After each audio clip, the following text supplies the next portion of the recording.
یہ دو ٹکٹ ہمارے ہاتھ میں ہے. ایک ٹکٹ بمبئی سے بنا تھا، اس کو انہوں نے کینسل کروایا. دوسرا ٹکٹ بنگلور سے بنا. ٹکٹ بنانے میں 67 سے 68 ہزار روپیہ خرچہ ہوا ہے. یہ صاحب سجادہ یا عرس کمیٹی ذمہ دار نہیں ہے. یہ ٹکٹ دونوں ہمارے ہاتھ میں ہے. ٹھیک ہے. 1,51,000 روپیہ حضرت منگوا چکے تھے. اب کیوں نہیں آئے؟ وہ ذمہ دار خود ہیں. مولانا سلمان اظہری صاحب قبلہ، بمبئی مہاراشٹر. پہلا ٹکٹ 5 بنا تھا بمبئی سے، اس کو کینسل کروایا انہوں نے. دوسرا ٹکٹ بنا بنگلور سے اور وہ نہیں آئے مولانا سلمان اظہری صاحب. بہار کا ایک شہر اورنگ آباد ہے، وہاں پر ایک عرس حضرت سید شاہ وجیہ اللہ احمد قادری رضاقی رضی اللہ تعالیٰ عنہ کا جو سالانہ ہوا کرتا ہے. یہ 16 دسمبر کو غالباً وہاں پر عرس منعقد تھا اور اس عرس کے پوسٹر میں میرا نام شائع ہوا ہے.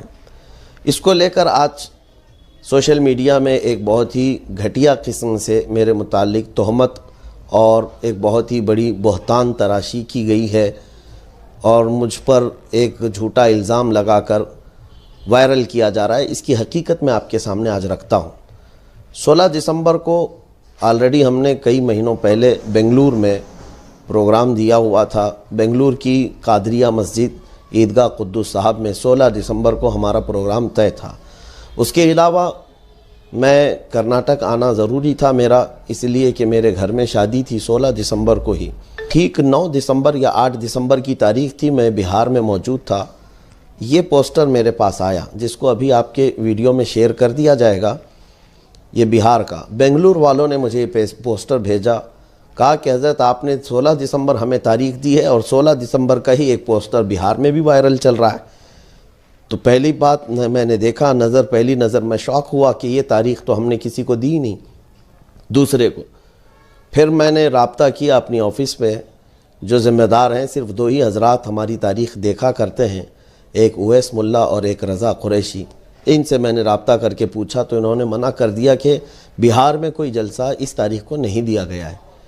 اب پھر اس کے بعد میں نے لوگوں سے معلوم کیا، جو یہ صاحب مجھے بنگلور سے پوسٹر بھیجے تھے، میں نے کہا کہ یہ پوسٹر جہاں سے شائع ہوا ہے اس خانقاہ سے ہمارا رابطہ کروائیے.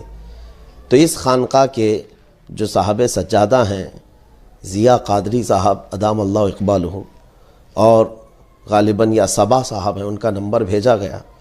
ان کو ہمارے آفس سے فون گیا. 8 دن پہلے کی بات میں آپ کو بتا رہا ہوں.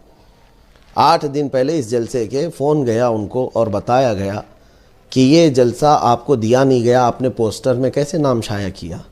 تو انہوں نے کہا کوئی اعظم نام کا ایک شخص ہے، اس نے ہم کو آپ کی ڈیٹ دلائی ہے اور ہم نے اس کو 51,000 روپے ڈال دیے ہیں اور آپ کی طرف سے ٹکٹ کے لیے بھی اس نے 28,000 روپے کا مطالبہ کیا ہے، ہم نے وہ بھی بھیج دیا. یہ صبا صاحب سے جب بات ہوئی رضا قریشی صاحب کی، ان کو سب بتایا گیا کہ یہ فراڈ ہوا ہے آپ کا. آپ کے پیسے نہ ہمارے پاس بھیجے گئے ہیں، نہ آپ نے ہمارے کسی ٹیم سے رابطہ کیا، نہ ہم کسی اعظم کو جانتے ہیں. اور انہوں نے ایک اور نام ذکر کیا شمشیر، یہ کوئی ہماری ٹیم میں موجود نہیں ہے. اس طرح کے گھپلے چل رہے ہیں. کچھ بیچ کے دلال لوگ اس طرح سے تاریخ کے نام پر لوگوں سے پیسہ اینٹھ رہے ہیں. خیر، جو ڈاکو ہے اس کا کام ہے ڈاکہ ڈالنا. صاحب سجادہ کو جب 8 دن پہلے یہ چیز بتا دی گئی تھی اور انہوں نے اس کو تسلیم کر لیا تھا کہ ٹھیک ہے ہم سے غلطی ہو گئی، وہ ریکارڈنگ موجود ہے. دن گزرتے گئے، ہم نے سوچا کہ ان کو آگاہ کر دیا گیا ہے 8 دن پہلے، وہ اپنا انتظام کر لیں گے. لیکن جلسہ ہونے کے بعد دوسرے دن ہمارے پاس ایک کلپ آتی ہے. اسی جلسے پر، اسی عرس خانقاہ کے عرس کے ممبر پر کھڑے ہو کر ایک خطیب صاحب ہیں جو پوسٹر بھی ہاتھ میں لیے ہیں اور ٹکٹ بھی ہاتھ میں لیے ہیں، اور پھر میرے نام کا اعلان کرتے ہوئے یوں کہہ رہے ہیں کہ 1,51,000 روپے ان کو دیے گئے. 2 مرتبہ ٹکٹ انہوں نے بنوایا اور اس کے بعد جلسے میں نہیں آئے. کیوں نہیں آئے وہ بتائیں. میں ان مولوی صاحب سے کہتا ہوں ذرا تو خدا کا خوف کریں اور اپنے علم کا استعمال کریں. میں ادب کرتا ہوں آپ کا، اس لیے کہ آپ کو سب سے پہلی چیز جو آپ کے ہاتھ میں ٹکٹ ہے اسی کو اگر آپ دیکھ لیتے، کیونکہ آپ کے صاحب سجادہ نے وہ ٹکٹ ہمیں بھیجا ہے ہماری بات پر. آپ اگر ذرا بھی پڑھے لکھے ہوں تو اس کو دیکھتے، وہ ڈمی ٹکٹ ہے، کوئی کنفرم ٹکٹ نہیں بھیجی گئی آپ کو.